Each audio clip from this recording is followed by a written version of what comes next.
여러분 안녕하셨습니까? 차 한 잔 따뜻하게 데워 놓으셨는지요? 오늘 들려드릴 이야기는 진흙 속에서 피어난 연꽃처럼 아주 험한 곳에서 발견된 귀한 인연에 관한 것입니다. 우리가 살다 보면 어찌 저런 누추한 곳에서 저토록 빛나는 보석이 나왔을까 하고 무릎을 탁 칠 때가 있지 않습니까? 하늘이 내린 복은 기와집 높은 담장 안으로만 떨어지는 것이 아니더군요. 거친 바람이 부는 허허벌판 그 중에서도 가장 낮고 천한 곳에 뚝하니 떨어지기도 합니다. 오늘 이야기의 주인공은 평생 남의 발이나 감싸주며 살던 가난한 집신쟁이입니다. 그리고 그가 주운 아이는 보통 아이가 아니었지요. 과연 이 두 사람의 운명이 어떻게 얽히고 설켜 세상을 놀라게 할지 저와 함께 그 옛날 깊은 산골 마을로 들어가 보시지요. 자, 이야기 보따리를 한번 풀어보겠습니다. 옛날 어느 깊은 산골 마을에 칠성이라 불리는 늙은 집신쟁이가 살고 있었습니다. 칠성 노인은 평생 흙바닥에 앉아 거친 지푸라기를 꼬아 신을 삼았지요. 그의 손마디는 옹이진 소나무처럼 굵고 거칠었지만 그가 만든 집신은 어찌나 짱짱하고 발이 편한지 십리박 장터에서도 알아주곤 했습니다. 하지만 재주가 좋으면 무엇합니까? 평생을 성실히 일했어도 입에 풀칠하기가 바빴고 슬하에 자식 하나 없어 적막한 초가삼간에는 찬바람만 쌩쌩 불었지요. 그래도 칠성 노인은 남을 원망하거나 신세를 한탄하는 법이 없었습니다. 그저 오늘 하루 무탈하게 보냈으니 되었다 하며 묵묵히 짚을 비빌 뿐이었지요. 해가 뉘엿뉘엿 넘어가는 저녁이면 툇마루에 앉아 먼 산을 바라보던 노인의 뒷모습이 참으로 쓸쓸하면서도 고즈넉해 보이던 그런 분이었습니다. 그러던 어느 해 유난히 눈이 많이 내리고 살을 애는 듯한 칼바람이 불던 겨울날이었습니다. 장터에 집신 몇 켤레를 팔고 돌아오던 칠성 노인은 마을 어귀 개울가를 지나고 있었지요. 꽁꽁 얼어붙은 얼음장 밑으로 물 흐르는 소리만 졸졸 들릴 때뿐 인적이라곤 찾아볼 수 없는 적막 강산이었습니다.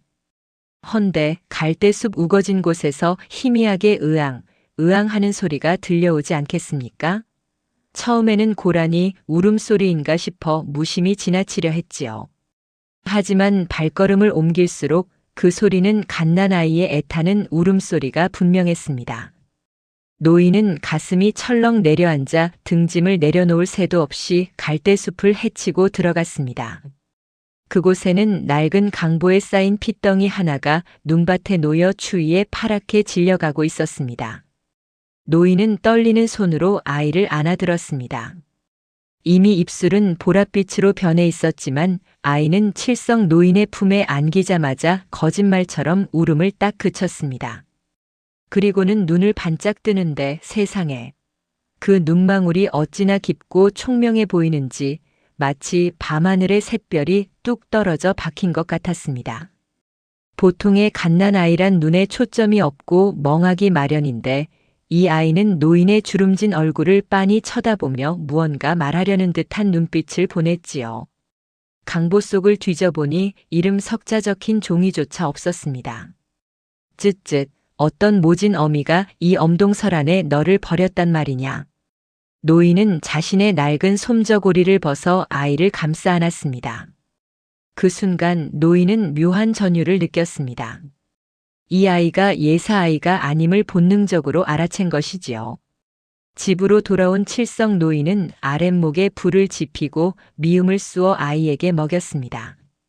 넉넉지 못한 형편에 덜컥 아이를 데려왔으니 앞으로가 캄캄할 법도 한데 노인은 외려 가슴이 벅차올랐습니다. 하늘이 늙은 나에게 주신 마지막 선물인가 아니면 감당 못할 시련인가. 노인은 아이의 이름을 하늘에서 복을 주었다 하여 천복이라 지었습니다. 헌데 이 아이 천복이를 키우는 일은 시작부터 남달랐습니다.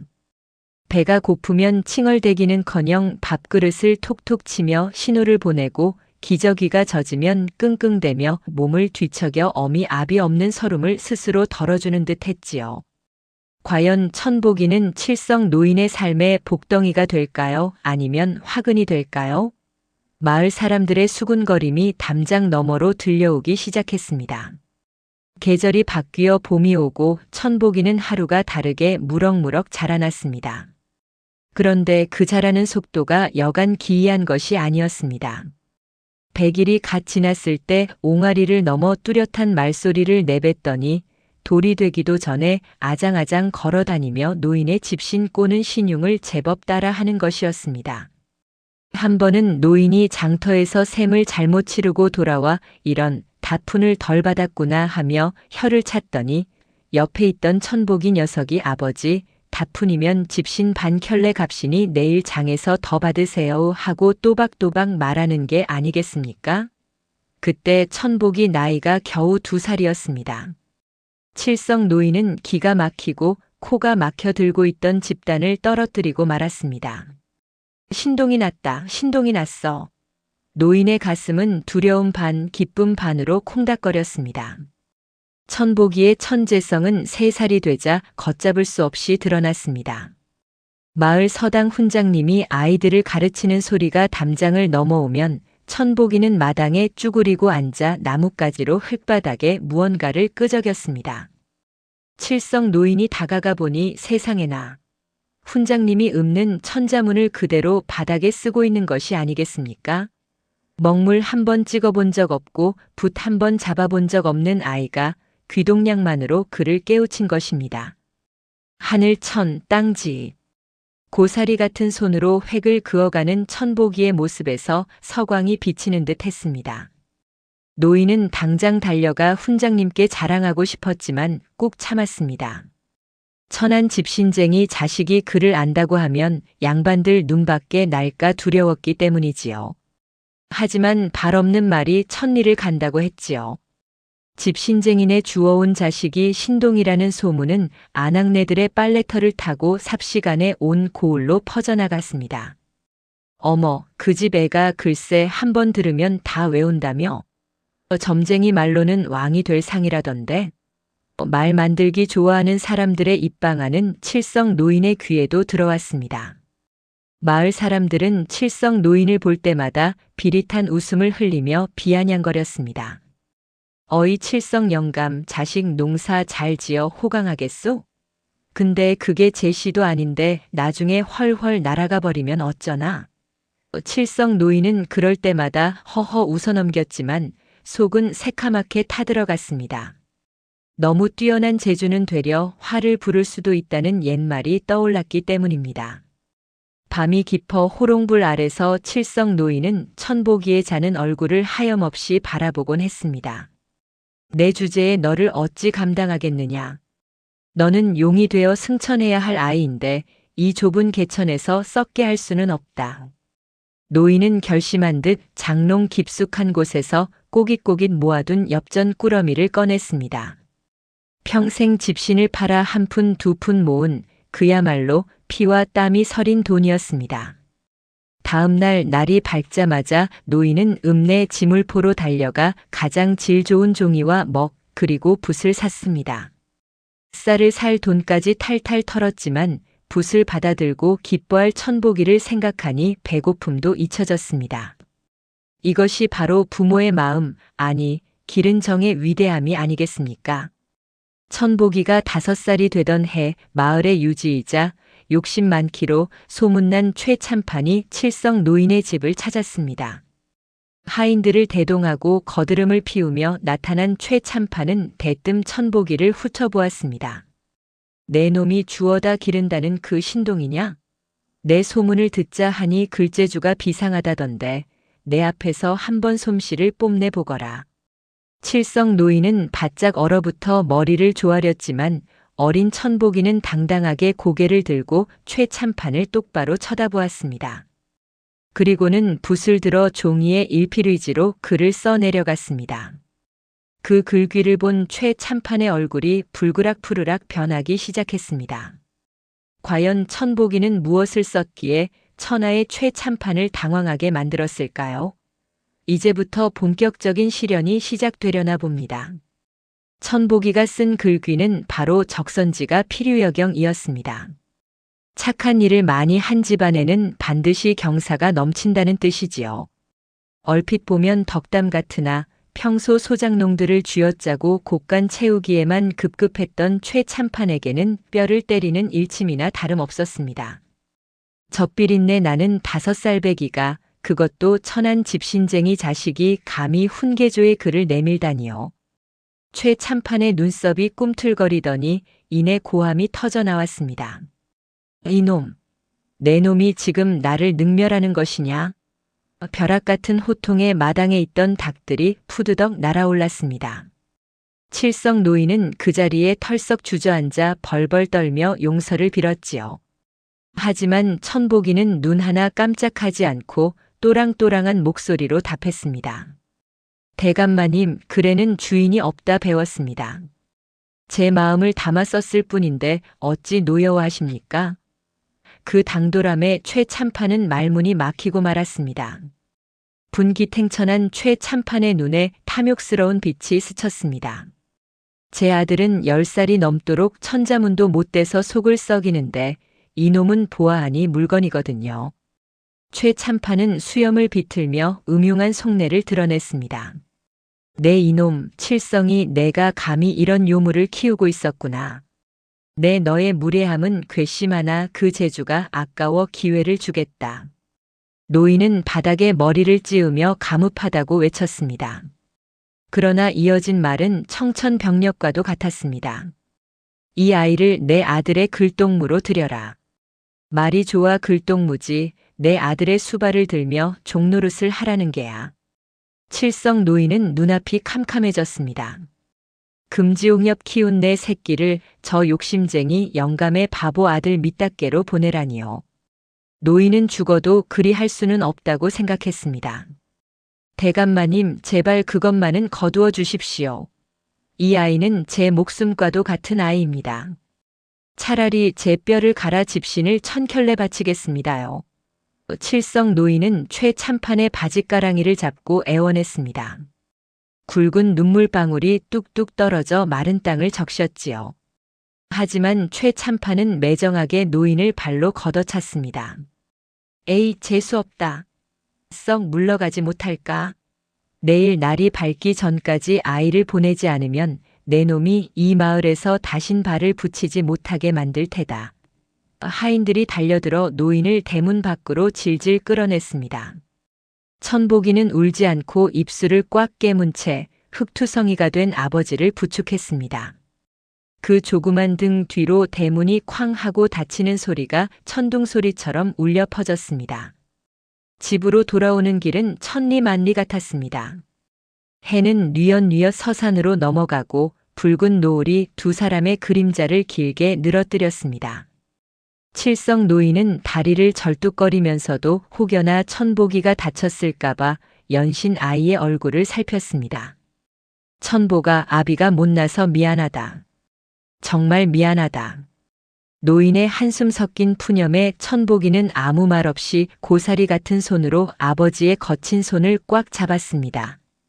집에 도착하니 싸늘한 냉기만이 감돌았습니다. 아궁이에 불을 지필 기운도 없어 노인은 멍하니 마루에 걸터앉아 먼 산만 바라보았습니다. 바람에 흔들리는 풍경 소리마저 구슬프게 들려오는 저녁이었습니다. 그날 밤 천복이는 잠들지 못하고 뒤척이는 아버지의 머리맡에 앉았습니다. 그리고는 이불을 꼭 덮어드리며 어른스럽게 말했습니다. 아버지, 걱정 마세요. 호랑이 굴에 들어가도 정신만 차리면 산다고 했습니다. 저는 최 참판댁에 가지 않을 것입니다. 그리고 아버지도 다치게 하지 않을 거예요. 5살 아이의 입에서 나올 법한 소리가 아니었지요.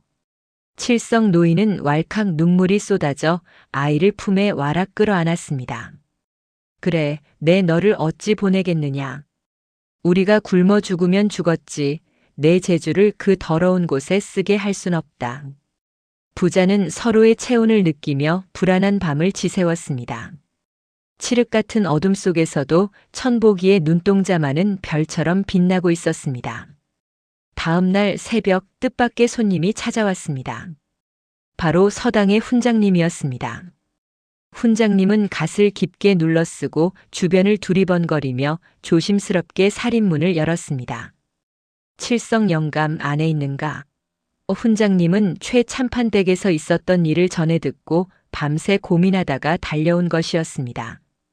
평소 양반 체면에 천민의 집을 찾지 않던 그였지만 천복이의 비범한 재주를 썩히는 것이 안타까웠던 것이지요. 칠성 노인이 버선발로 뛰어나와 맞이하자 훈장님은 방으로 들어가자며 손짓했습니다. 훈장님은 천복이를 앉혀두고 지그시 바라보았습니다. 내가 쓴 글을 보지는 못했으나 소문이 자자하더구나. 내 너를 한번 시험해봐도 되겠느냐? 훈장님은 품에서 붓과 종이를 꺼내어 바람 풍자를 써보였습니다. 그리고는 천복이에게 붓을 넘겨주었지요. 천복이는 잠시 숨을 고르더니 거침없이 붓을 놀려 시 한 수를 써내려갔습니다. 보이지 않아도 흔들리는 것은 바람 탓이요, 소리 없어도 느껴지는 것은 마음 탓이라.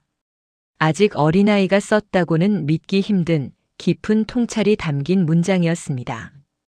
훈장님은 무릎을 탁 치며 탐복했습니다. 이것은 신동을 넘어 성현의 자질이로다. 훈장님은 떨리는 손으로 천복이의 어깨를 감싸주었습니다. 칠성 노인은 그 모습을 보며 가슴 한구석이 벅차오르면서도 한편으론 더 큰 두려움이 밀려오는 것을 느꼈습니다. 훈장님은 안색을 고치고 심각한 표정으로 칠성 노인에게 말했습니다. 영감 잘 들으시게. 최 참판은 한번 물면 놓지 않는 독사 같은 위인이네. 내 천복이의 재주를 보아하니 이 좁은 고을에 갇혀있을 아이가 아니야. 허나 지금 당장은 힘이 없으니 피하는 것이 상책일세. 훈장님은 품속에서 쌈짓돈을 꺼내 노인의 손에 쥐어주었습니다. 멀리 친척 집에라도 가서 잠시 몸을 피하라는 뜻이었지요. 하지만 칠성 노인은 고개를 저었습니다. 평생을 여기서 집신꼬며 살았습니다. 갈 곳도 없거니와 도망을 친다면 오히려 죄를 인정하는 꼴이 되지 않겠습니까? 훈장님은 긴 한숨을 내쉬며 돌아갈 수밖에 없었습니다.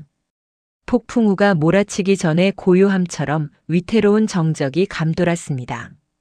아니나 다를까 사단이 나고야 말았습니다. 며칠 뒤 관아의 포졸들이 들이닥쳐 칠성 노인의 집을 쑥대밭으로 만들었습니다. 이놈, 내 놈이 최 참판댁에서 옥반지를 훔쳐갔다는 신고가 들어왔다. 포졸들은 다짜고짜 집안 살림을 뒤엎기 시작했습니다. 장독이 깨지고 집단이 나뒹굴었습니다. 그러다 한 포졸이 천복이의 이불 밑에서 반짝이는 옥반지를 찾아내어 흔들어 보였습니다. 여기 증거가 있다. 물론 최 참판이 하인을 시켜 몰래 가져다 놓은 것이 분명했지요. 칠성 노인은 억울함에 가슴을 치며 울부짖었습니다. 아이고 하늘이 보고 땅이 압니다. 저는 결코 훔치지 않았습니다. 하지만 서슬 퍼런 포졸들의 몽둥이질 앞에서는 아무런 소용이 없었습니다. 결국 칠성 노인은 오랏줄에 꽁꽁 묶여 관아로 끌려가게 되었습니다. 천복아, 밥 굶지 말고 있거라. 아비 금방 다녀오마. 노인은 끌려가면서도 오직 자식 걱정뿐이었습니다. 마을 사람들은 혀를 차며 안타까워했지만 누구 하나 나서서 말리는 이는 없었습니다. 최 참판의 권세가 무서웠기 때문이지요.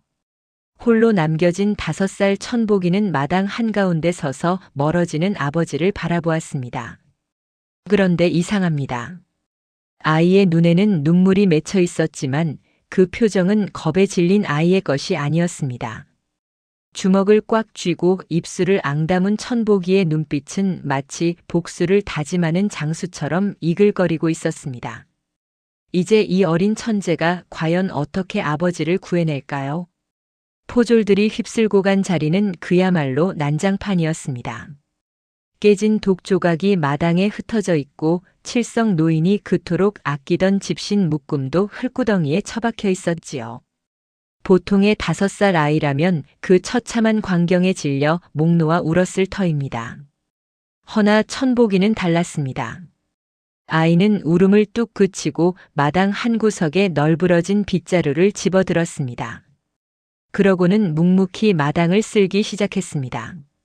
고사리 같은 손으로 깨진 사기 그릇 조각을 하나하나 주워 담는 그 뒷모습이 어찌나 의젓하고도 애처로운지 담 너머로 훔쳐보던 옆집 할멈은 치마폭으로 눈물을 훔칠 수밖에 없었답니다.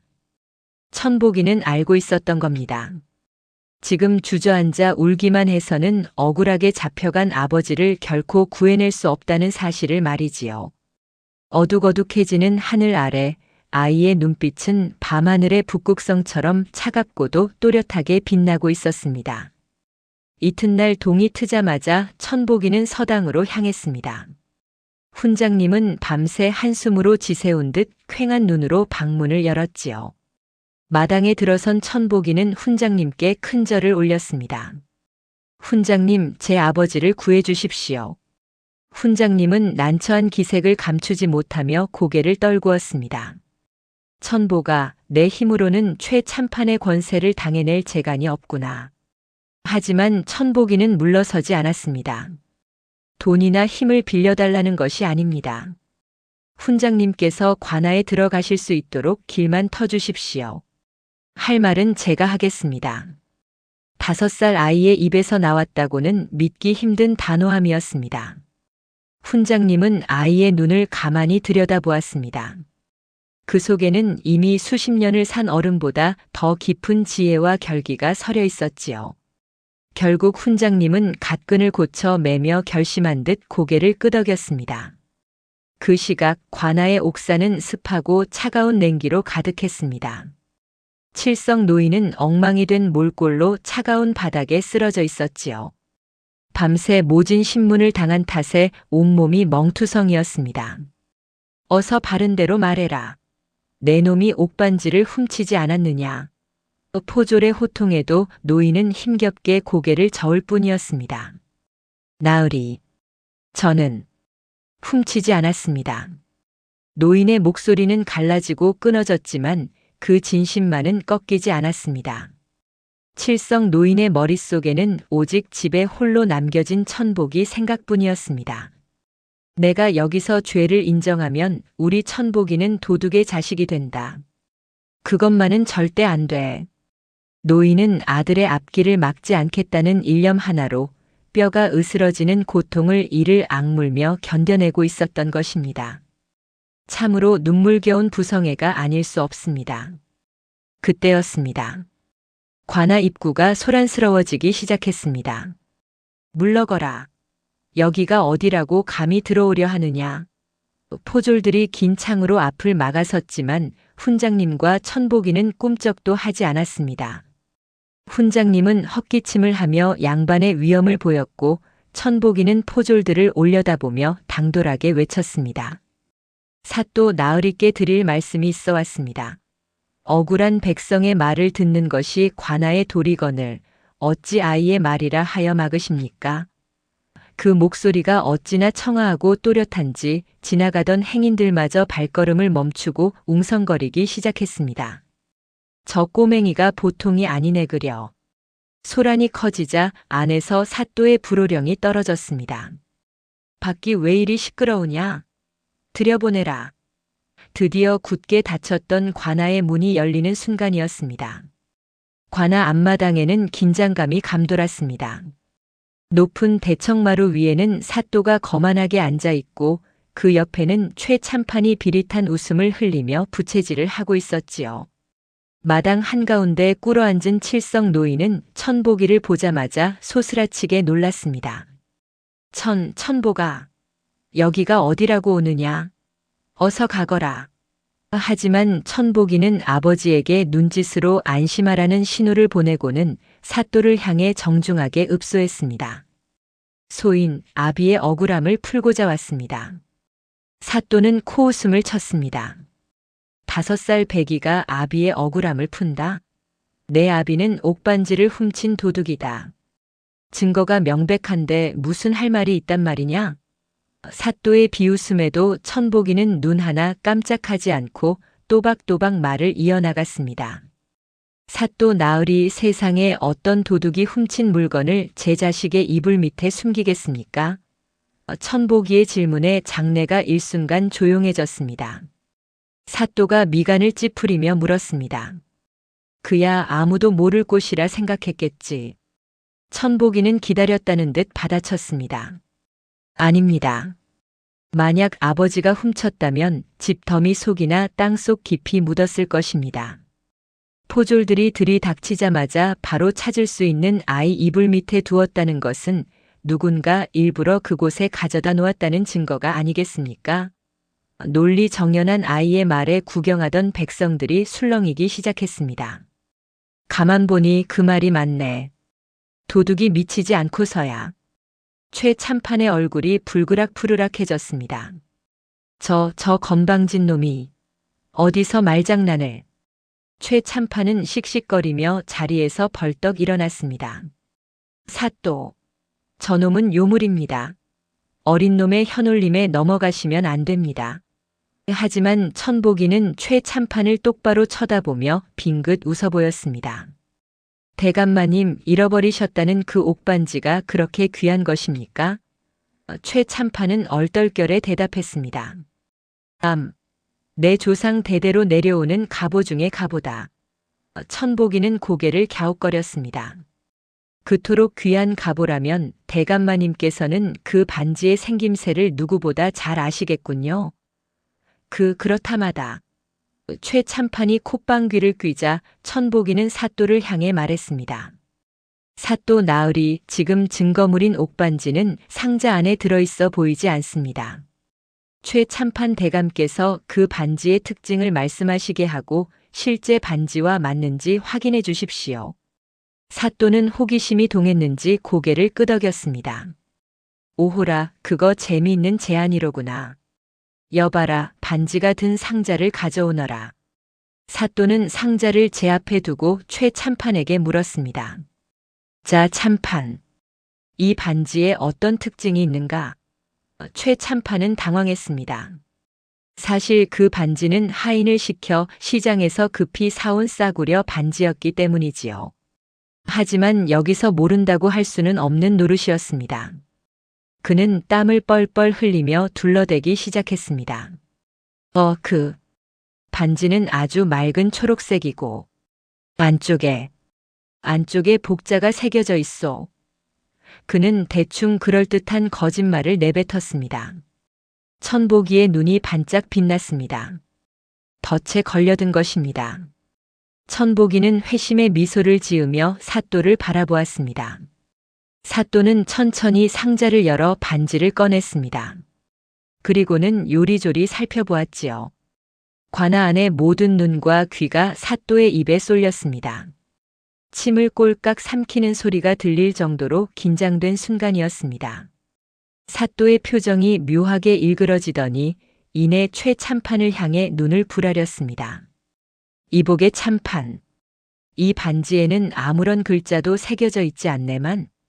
순간 관아 마당에는 찬물을 끼얹은 듯 정적이 흘렀다가 와 하고 함성이 터져 나왔습니다.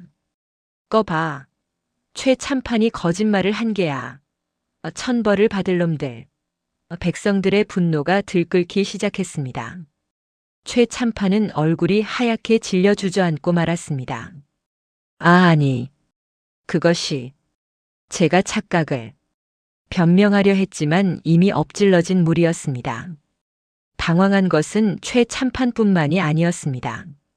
그와 결탁했던 사또 역시 난처하기 짝이 없었지요. 이대로 칠성 노인을 풀어주자니 자신의 체면과 최 참판과의 관계가 걸리고 그냥 가두자니 성난 민심이 두려웠습니다. 사또는 헛기침을 크게 하며 수습하려 들었습니다. 에헴, 조용히들 하라. 참판이 경황이 없어 착각할 수도 있는 일. 이것만으로는 칠성이가 훔치지 않았다는 증거가 될 수 없다. 사또의 억지에 백성들의 야유가 빗발쳤습니다. 그때였습니다. 그렇다면 제가 또 하나의 증거를 보여드리지요. 천복이가 다시 한번 나섰습니다. 아이는 주머니에서 주섬주섬 무언가를 꺼내 바닥에 펼쳐놓았습니다.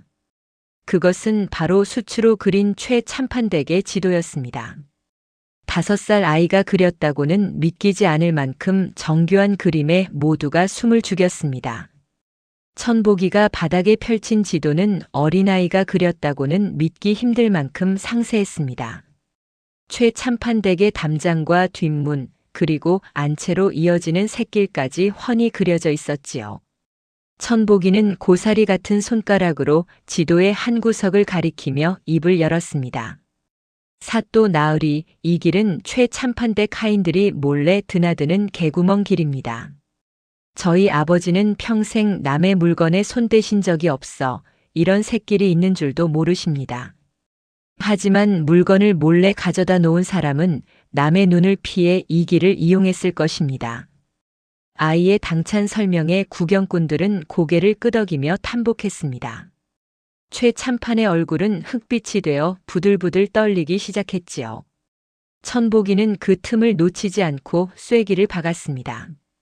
어젯밤 비가 왔으니 이 지늘길을 다녀간 사람의 신발에는 붉은 황토가 묻어있지 않겠습니까? 천복이의 말이 떨어지기가 무섭게 사또는 포졸들에게 명하여 그 자리에 있던 최참판댁 하인들의 신발을 검사하게 했습니다. 아니나 다를까 최참판의 뒤에 숨어 벌벌 떨고 있던 하인 돌쇠의 집신 밑창에서 붉은 황토 흙이 덕지덕지 묻어나온 것이 아니겠습니까? 다른 곳은 모래 땅이라 황토가 묻을 리 없는데 말이지요. 사또가 호통을 쳤습니다. 네 이놈, 사실대로 말하지 못할까? 저 아이의 방에 반지를 가져다 놓은 것이 내 놈이냐? 돌쇠는 털썩 주저앉으며 펑펑 울음을 터뜨렸습니다. 아이고 죽을 죄를 지었습니다요.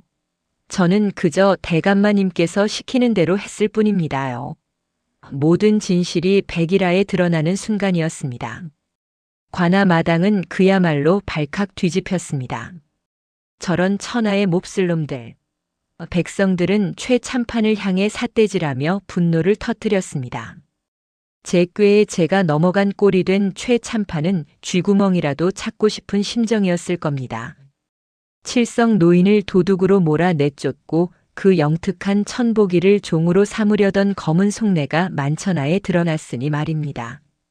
사또 역시 더 이상 최참판을 감싸줄 명분이 없었습니다. 성난 민심을 잠재우기 위해서라도 엄정한 판결을 내려야만 했지요. 사또는 판결봉을 내리치며 엄숙하게 선언했습니다. 여봐라. 무고한 백성을 모함하고 관아를 능멸한 죄를 물어 최참판을 당장 하옥하라. 그리고 칠성이는 즉시 풀어주도록 하라. 포승줄이 풀리자마자 칠성 노인은 다리에 힘이 풀려 그 자리에 주저앉고 말았습니다. 억울함이 풀린 안도감과 기특한 아들에 대한 고마움이 한꺼번에 밀려왔기 때문이겠지요. 천복이는 한달음에 달려가 아버지의 품에 와락 안겼습니다. 아버지, 이제 집에 가요. 5살배기 아들의 그 한마디가 어찌나 듬직하고 따뜻하던지요. 칠성 노인은 거친 손으로 아들의 등을 쓸어내리며 하염없이 눈물을 흘렸습니다. 오냐 오냐? 내 새끼 장하다 내 새끼. 그 모습을 지켜보던 구경꾼들도 옷소매로 눈물을 훔쳤습니다.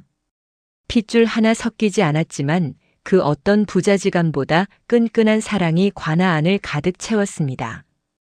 관아 문을 나서는 두 사람의 뒷모습 위로 따스한 햇살이 쏟아져 내렸습니다.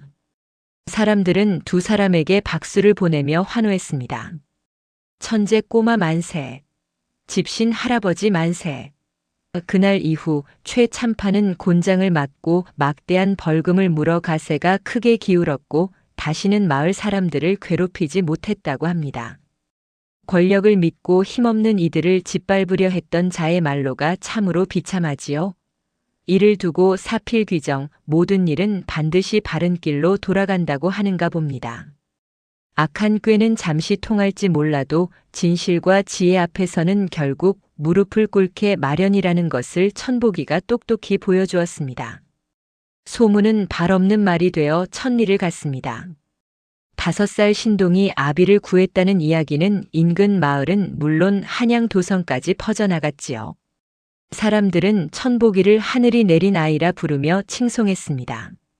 칠성 노인의 오두막 앞은 천복이를 보려는 사람들로 문전성시를 이루었고 칠성이가 만든 집시는 복을 부르는 신발이라 하여 없어서 못 팔 지경이 되었습니다. 하지만 칠성 노인과 천복이는 들뜨거나 교만해지지 않았습니다. 그저 예전처럼 서로를 의지하며 하루하루 성실하게 집신을 삼고 글을 읽으며 소박하게 살아갔지요. 세월은 유수와 같이 흘러 천복이는 어느덧 헌원장부로 자라났습니다. 어릴 적의 총명함은 더욱 빛을 발하여 과거 시험에 장원 급제하는 경사를 맞이했지요. 금이 환향하여 고향 마을 어귀에 들어서던 날 가장 먼저 달려나와 천복이를 맞이한 건 꼬부랑 할아버지가 된 칠성 노인이었습니다. 아이고 우리 대감 오시는가. 덩실덩실 춤을 추는 아버지를 보며 천복이는 말에서 내려 큰 절을 올렸습니다. 비단 옷을 입은 관리 아들과 허름한 옷의 집신쟁이 아버지. 겉모습은 달라도 두 사람을 이어주는 끈은 그 어느 때보다 단단했습니다. 천복이는 벼슬길에 올라서도 백성들의 억울함을 누구보다 잘 헤아리는 명관이 되었습니다. 어린 시절 힘없는 아버지가 겪었던 서름을 잊지 않았기 때문이지요. 그는 늘 이렇게 말하곤 했습니다. 나의 재주는 책에서 배운 것이 아니라 아버지의 거친 손마디와 사랑에서 배운 것입니다. 진짜 천재란 머리가 비상한 사람이 아니라 그 비상한 머리를 사람을 살리고 돕는 데 쓰는 사람이 아닐까요? 칠성 노인이 베푼 조건 없는 사랑이 천복이라는 씨앗을 만나 거대한 나무로 자라나 수많은 사람에게 그늘을 드리워주게 된 것입니다. 여러분, 오늘 들려드린 천재 아기를 주운 집신쟁이 이야기 어떠셨습니까? 칠성 노인은 가난하고 배운 것 없었지만 그 누구보다 부유한 마음을 가진 부자였습니다. 핏줄보다 진한 것은 바로 사랑과 정이라는 것을, 그리고 착한 마음은 언젠가 반드시 복으로 돌아온다는 사실을 다시 한번 마음에 새겨봅니다. 지금 여러분 곁에 있는 가족 혹은 소중한 사람의 손을 한번 따뜻하게 잡아보시는 건 어떨까요? 그 따뜻한 온기야말로 세상을 살아가는 가장 큰 힘이자 지혜일 테니까요. 밤이 깊었습니다. 창밖에는 풀벌레 소리가 자장가처럼 들려오네요. 오늘 밤은 칠성 노인과 천복이의 따뜻한 정을 이불 삼아 덮으시고 편안하고 행복한 꿈 꾸시길 바랍니다. 세상 모든 착한 마음들이 복을 받는 그날까지 저의 옛날 이야기는 계속될 것입니다. 그럼 안녕히 주무십시오. 지금까지 책 읽어주는 여자였습니다.